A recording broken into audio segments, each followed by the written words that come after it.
Hey everybody, want to walk through how to perfectly cook a steak on a $40 grill. First off, go to tested.com. Adam Savage from Mythbusters hooks up with Kenji Lopez-Alt, a super chef, and they walk you through how to do a searing instead of grilling. It was great advice. I walks you right through it. Now, one of the things is they sous vide the meat, and that's water heating the meat. In our case, we're not going to do that. So no grill, no sous vide, no problem. We're going to go ahead and walk you through how to just take standard things from the hardware store and do the same thing that those guys did. We're going to start with just a standard chimney. It's not a tough thing to find. Steel bucket. You can use something you have already, or you can buy another one. And then a simple small grate. And that was it.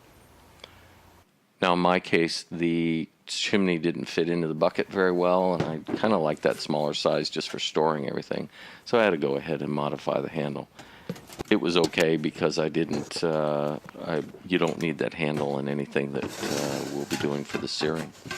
The other is that grill grate didn't fit very well, so I went ahead and had to do a little bit of a modification. It would have been fine, but I just wanted it to be more stable when I was putting the steak on. Now that the searing grill is ready, you got to get the chimney starter going. There's a ton of stuff on YouTube. I'll let you find out how to do that on your own. Now, getting the meat prepped, I recommend just baking it. You can take room temperature steaks, just like Kenji walks you through, dry them out real well. That was a great recommendation. I went ahead and set the oven to about 200 degrees. And then in about 20 minutes, the internal temperature got up to about 90 to 100. Get back out to your coals. It takes about 45 minutes to an hour to really make sure they're super hot.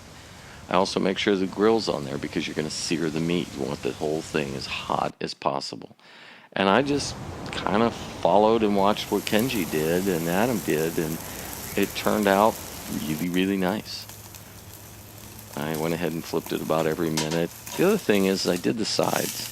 I'd never seen that before or done that before, but it really made a uniform sear. The steaks were super tender and juicy.